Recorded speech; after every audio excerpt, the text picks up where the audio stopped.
Somerset gave Warwickshire a real lesson and a real hammering as they destroyed them by 10 wickets with 11 and a half overs still remaining on a great day of Friends Life T20 cricket in Taunton, especially for their overseas star Yasser Arafat.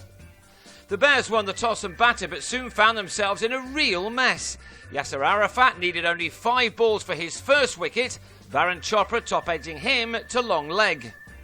The bowler was celebrating again in his next over when Will Porterfield also mistimed a big hit. Alphonso Thomas, the man with the cats in the deep this time. 2 balls later, and Yasser Arafat had a third wicket, Laurie Evans getting a tickle behind, but there was still worse to come for the visitors. In the next over, the 5th, they lost both Chris Woakes and Atiq Javid to successive balls. Woakes guided Thomas to Nick Compton, who held on quite brilliantly. While next ball, Javid edged to one of 2 slips now posted to leave Warwickshire, would you believe, on 13 for 5. Already there was no real way back for them. Darren Maddy and Ricky Clark used their experience to stop the rot and help make something of a score. Between them, they took the total along to 61 in the 14th over, only for the second half of the Warwickshire innings to be even worse than the first half. On 20, Maddy turned a ball from Steve Kirby to Joss Butler. Craig Macheda then had Stefan Pilot taken behind off a regulation edge. Clark, on a top score of 28, went over the top of Macheda, only to find Peter Trigo on the long-on boundary. Max Waller then bowled Jitan Patel, leaving it to Yasser Arafat to have Boyd Rankin held by a running Craig Kieswetter to take the incredible figures of 4 for 5 from 3 overs as the Bears had sore heads after being dismissed with 3 overs unused for only 73. It was a sensational performance with the ball, and that was matched with the bat as Somerset romped home.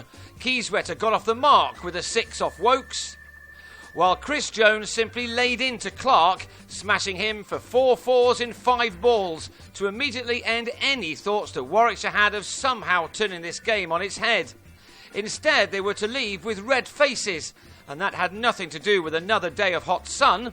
Simply put, they weren't under that for long enough, as Somerset showed that they're back in business in this season's T20. Indeed, there can't have been many T20 matches which have been as one-sided as this one.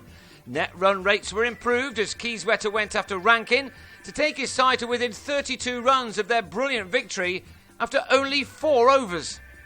Both batsmen did calm down a little before the game was won in just the 9th over. Jones added his 5th 4 off Pilot, before the match was finished off in a manner which summed up Warwickshire's performance, a bouncer that accounted for 6 no balls. In the end, Somerset must have had huge grins on their faces. It was a perfect performance from them, Jones making 30 and Kieswetter 39, in a win which once again increases Somerset's chances of making it into the quarter-finals. They now sit in second place in the table behind Northamptonshire with 8 points with 3 games to go.